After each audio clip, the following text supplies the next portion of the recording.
반갑습니다, 여러분. 데이터와 수치로 축구장 이면의 진짜 이야기를 파헤치는 시간입니다. 오늘은 2026 북중미 챔피언스컵 준결승 1차전이죠. 로스앤젤레스 FC와 데포르티보 톨루카의 매치업을 완전히 해부해볼 건데요.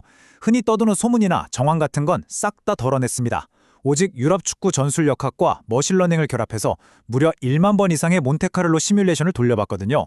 순수한 승무패 확률을 알아보기 위해 철저하게 산출된 이 숫자들에만 한번 집중해보시죠. 자, 데이터가 가리키는 진실의 세계로 바로 들어가 보겠습니다. 늘 그렇듯 가장 궁금해하실 결론부터 시원하게 열고 시작할게요. 화면에 보이는 3개의 숫자 보이시죠? 1만 번의 시뮬레이션이 꼽은 가장 확률 높은 시나리오는 놀랍게도 41.5%의 확률을 기록한 무승부입니다. 그 뒤를 바짝 쫓는 게 36.2%로 산출된 LAFC의 홈 승리고요. 톨루카의 원정 승리 확률은 22.3%에 그쳤습니다. 아니 왜 이런 예측이 나왔을까 궁금하시죠? 지금부터 그 이유를 아주 낱낱이 수치들과 함께 분해해 보겠습니다. 첫 번째로 유력했던 41.5% 확률의 시나리오, 즉 1대1 무승부 예측의 근거를 먼저 볼게요. LAFC는 팀의 핵심 공격수가 결정하는 악재가 있긴 한데 폼이 한창 올라온 다른 선수들을 앞세워 최소 1골을 넣을 확률이 무려 82% 이상으로 산출됐습니다. 꽤 높죠? 하지만 통계적으로 봤을 때 2골 이상을 뽑아낼 전술적 옵션이 부족한 상황입니다. 반대로 원정팀 톨루카는 누적된 피로가 심각하지만 골 냄새를 기가 막히게 맡는 파울리뉴가 있잖아요? 이 선수가 골키퍼 선방을 뚫고 어떻게든 딱 1득점을 쥐어짜낼 확률이 높게 나왔거든요. 결국 1대1로 비긴 채 2차전으로 승부가 넘어갈 가능성이 가장 크다는 계산입니다. 자, 그럼 2순위 예측인 36.2% 확률의 2대1 LAFC 승리 시나리오는 어떨까요? 이 결과를 도출해낸 결정적 변수는 바로 톨루카의 붕괴된 원정 수비 지표, 그리고 LAFC의 홈 어드밴티지가 만났을 때의 시너지입니다. 특히 흥미로운 건 후반 65분을 기점으로 톨루카 선수들의 기동력이 뚝 떨어질 때 LAFC가 강도 높은 전방 압박이나 세트피스로 결승골을 훔칠 확률이 수학적으로 아주 높게 나타났다는 겁니다. 도대체 왜 이런 데이터가 나왔는지 양팀의 전술적 뼈대부터 하나씩 맞춰보죠. 독수리 아이콘의 홈팀 LAFC는 마크도스 산토스 감독 체제에서 4-2-3-1과 3-4-3을 수시로 오가는 굉장히 유연한 하이브리드 전술을 씁니다. 반면 악마 아이콘의 톨루카는 안토니오 모하메드 감독 아래서 4-2-3-1 포메이션 하나를 바탕으로 강력한 점유율 축구를 고집하고 있죠. 이 극명한 스타일 차이가 바로 오늘 모든 데이터 분석의 출발점입니다. 먼저 LAFC의 수비랑 미드필더 코어를 수치로 한번 뜯어볼게요. 골문 앞에는 이번 시즌 MLS 최고 수준의 방어율에 클린시트만 벌써 8회를 기록 중인 베테랑 휴고 유리스가 든든하게 버티고 있습니다. 게다가 수비 라인은 장기 부상에서 돌아온 아론농이 대인 방어랑 라인 컨트롤 능력을 무려 18%나 끌어올린 상태로 에디 세구라와 합을 맞추고 있죠. 여기에 스티븐 유스타키오까지 다리 부상을 털고 돌아오면서 중원 장악력은 한층 더 쫀쫀해졌습니다. 코어가 정말 단단해졌어요. 그런데 문제가 하나 있습니다. 공격진에 아주 극단적인 변수가 생겼거든요. 이번 대회에서 혼자 5골을 쓸어 담던 LAFC의 절대 에이스 데니스 부앙가가 경고 누적으로 아예 못 나옵니다. 완전 비상이죠? 그래서 최근 6경기에서 4골을 쾅쾅 터뜨리고 있는 20살 신성 다비드 마르티네스가 이 거대한 공백을 메워야만 합니다. 반면에 톨루카는 이번 대회 득점 선두 무려 6골을 박아 넣은 파울리뉴가 최전방에 시퍼렇게 살아있고요. 알렉시스 베가랑 세바스찬 코르도바도 대기 중입니다. 아, 참고로 톨루카도 수미 1차 저지선인 페데리코 페레이라가 부상으로 빠진 게 수치상으로는 뼈아픈 타격이긴 합니다만, 자, 이제 진짜 핵심 데이터로 들어갑니다. 승부의 향방을 가를 기대 득점과 기대 실점의 최근 5경기 흐름을 전수 분석해 볼게요. LAFC부터 볼까요? 첫 경기 미네소타전은 점유율 58%의 슈팅 15개, 기대 득점 170에 1득점을 했고 기대 실점은 080에 무실점이었습니다. 두 번째 콜로라도전은 점유율이 27%로 확 줄고 슈팅도 5개뿐이었는데 기대 득점 0.30, 기대 실점 0.20으로 양팀 득점 없이 끝났죠. 세 번째 산호세전, 여긴 좀 특이합니다. 점유율 47%에 슈팅 12개로 기대 득점 2.00에 1득점을 냈는데 기대 실점이 1.29였는데도 무려 4실점이나 내줬습니다. 수비가 한번 무너졌던 거죠. 하지만 네 번째 크루스아술 1차전에서 점유율 29%, 슈팅 6개로 기대 득점 0.96에 1득점, 기대 실점 2.80에 1실점으로 잘 틀어막았고요. 마지막 크루스아스 2차전은 점유율 30% 상황에서 슈팅 11개, 기대 득점 2.80의 3득점 폭발, 그리고 기대 실점 0.96, 무실점이라는 완벽한 결과를 냈습니다. 이 복잡한 숫자들이 말해주는 핵심이 뭐냐? 상대에게 공을 70% 가까이 내주고도 기대 실점은 0.20에서 0.96 사이로 꽉 묶어버리는 그야말로 미친 트랜지션 효율을 보여준다는 겁니다. 이번엔 톨루카 쪽 데이터를 투명하게 열어볼게요.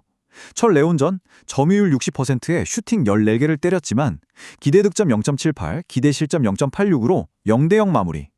그런데 두 번째 마사틀란전에서 문제가 터집니다. 점유율 59%에 슈팅 13개로 기대 득점 1.58에 3골이나 넣었는데 기대 실점이 2.01로 치솟더니 무려 4실점을 해버렸죠. 세 번째, 클럽 아메리카전도 점유율 61%, 슈팅 15개인데 기대 득점 0.92에 1득점, 반면 기대 실점 0.93이 2실점 허용. 네 번째, LA 갤럭시전은 의외였습니다. 점유율이 43%로 뚝 떨어졌는데 슈팅 12개, 기대 득점 1.36에 3득점, 기대 실점 0.43, 무실점 대승. 마지막 산루이스전은 점유율 55%, 슈팅 10개, 기대 득점 1.10에 1득점, 기대 실점 1.00에 1실점이었습니다. 눈치채셨나요? 톨루카의 딜레마가 이 숫자에 고스란히 있습니다. 60% 안팎으로 점유율은 꽉 잡고 있는데 정작 수비 라인이랑 미드필더 간격이 벌어지면서 상대의 직선적인 역습 한 방에 속수무책으로 뚫리는 현상이 데이터로 포착된 겁니다. 그렇다면 이런 조직력 문제에도 불구하고 톨루카가 어떻게 준결승까지 올라왔을까요? 정답은 선수 개인의 압도적인 기량입니다. 앞서 말씀드린 파울리뇨 선수, 이 선수가 창출한 기대 득점이 원래 5.26골이어야 맞는데 실제로 넣은 건 6골이에요. 쉽게 말해 찰 때마다 득점으로 연결되는 효율성 지표인 PSXG가 무려 플러스 0.74라는 거죠. 팀의 한계를 그냥 본인의 미친 결정력 하나로 멱살 잡고 끌어올리고 있다는 완벽한 수학적 증거입니다. 다시 LAFC로 돌아가 볼까요? LAFC의 공격 전술은 사실 피도 눈물도 없이 계산적입니다. 수비하다가 공을 딱 뺏어내잖아요? 그럼 톨루카의 그 넓어진 수비 간격을 향해 평균 12초 이내에 상대 위험 구역까지 직행해버립니다. 눈 깜짝할 새 딱 12초. 이 무자비한 속도가 바로 톨루카를 찌를 가장 치명적인 무기입니다. 아, 근데 이 완벽해 보이는 역습 기계에 지금 치명적인 오류가 떴죠. 바로 데니스 부앙가의 결장입니다. 통계적으로 부앙가는 팀 전체 역습 가치의 무려 35%를 혼자 책임지고 있었습니다. 시뮬레이션을 돌려보니 부앙가가 빠지면 LAFC의 실체 득점 기대값이 정확히 0.65골이나 깎여나가는 걸로 계산됐어요. 결국 손흥민과 마르티네스가 이 증발해버린 0.65골의 공백을 어떻게 채우느냐, 이게 이번 매치업의 연산을 뒤흔들 가장 큰 변곡점입니다. 자, 이 두 팀이 직접 맞붙은 데이터가 없으니까 서로 상대 리그 팀들과 어떻게 싸웠는지 대리전 결과를 한번 볼까요? LAFC는 직전 8강에서 멕시코의 강호 크루스아스를 1, 2차전 합계 4대1로 완전히 압살했습니다.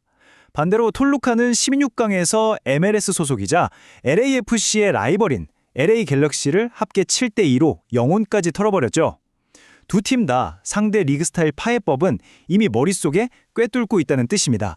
그럼 이 프록시 데이터를 조금만 더 현미경으로 들여다볼게요. LAFC가 멕시코 팀을 무너뜨린 방식이 진짜 경이롭습니다. 홈 1차전 기록을 보면 점유율은 고작 30%밖에 안 가졌는데 슈팅을 무려 11개나 쏟아 부었고 마르티네스가 2골, 손흥민이 1골을 보태 3골이나 몰아쳤어요. 라인을 한껏 끌어올리는 멕시코 특유의 전술을 상대로 뒤쪽으로 길게 찔러주는 전환 패스 한 방으로 측만 배우 공간을 박살낸 겁니다. 반면 톨루카가 MLS 팀인 LA 갤럭시를 박살낼 때 핵심이었던 지표는 바로 상대의 숨통을 조이는 압박 수치 PPDA 9.5 이하 유지에 있었습니다. 윙어들이 중앙으로 바짝 좁혀 들어오면서 숨도 못 쉬게 전방 압박을 가하니까 MLS 팀들이 즐겨 쓰는 지역 방어가 완전히 분해됐거든요. 그렇게 벌어진 틈새를 파울리뉴가 집요하게 파고드는 이 전술이 이번 경기에서도 LAFC 수비진에게 엄청난 공포가 될 겁니다. 자, 지금까지는 전술 통계였고요. 이제 경기장 안에서 체감되는 피지컬 변수 3가지를 짚고 넘어갈게요. 첫 번째는 아까 말한 부안가의 중력 효과 상실입니다. 상대 수비수 서너 명을 달고 다니던 부안가가 사라지니까 LAFC 입장에서는 엑스트라 패스 성공률과 파이널 서드 진입 확률 자체가 15에서 20% 가까이 뚝 떨어질 수밖에 없는 구조가 된 거죠. 하지만 걱정 마세요. 이걸 완벽하게 상쇄할 조커 카드가 있습니다. 직전 미네소타전에서 아예 명단 제외되며 체력을 100% 비축한 손흥민 선수입니다. 데이터 모델링에 따르면 푹 쉰 손흥민 선수는 전반 30분 이내의 단기 스프린트 속도와 회복력이 평균 22%나 상승할 것으로 산출되었습니다. 톨루카가 공격하려고 앞으로 쏠릴 때 등 뒤로 생기는 그 태평양 같은 뒷공간, 손흥민의 22% 빨라진 스프린트 앞에서는 그야말로 치명적인 먹잇감이 될 수밖에 없습니다. 톨루카 쪽 피지컬 데이터는 상황이 좀 심각합니다. 살인적인 일정 탓에 최근 리그에서 2무 2패, 4경기 연속 승리가 없고요. 헬리뉴 선수는 퇴장까지 당했죠. 무엇보다 해발 2600m 고산지대 홈에서 섭씨 19도 평지인 로스앤젤레스로 내려오면서 겪는 신체적 변화와 시차 문제가 큽니다. 이거 장담건데 후반 65분이 넘어가는 시점부터 톨루카 선수들의 띵거리가 급격히 곤두박질 칠 확률이 매우 높습니다. 마지막 변수, 팽팽한 승부처에서 분위기를 한 방에 가르는 골키퍼 폼 편차입니다. LAFC 요리스는 8번의 클린시트의 엄청난 세이브로 지금 폼이 최고조에 달해 있죠. 반면에 톨루카의 가르시아 골키퍼는 직전 마사틀란전에서 날아온 6개의 유효 슈팅 중 무려 4개를 실점하면서 폼이 확 꺾여버렸습니다. 수비가 흔들릴 때 최후방의 이 안정감 차이는 결국 경기 결과에 돌이킬 수 없는 타격을 주게 될 겁니다. 오늘 영상 역시 최근 흐름과 핵심 데이터를 바탕으로 꼼꼼하게 승부패를 예측해 보았습니다. 채널을 응원해주시는 슈퍼생스는 더 질 좋은 분석을 제공하는데 큰 원동력이 됩니다. 제가 준비한 분석은 참고용으로 활용해 주시고 최종 선택은 구독자님들의 날카로운 판단에 맡기겠습니다.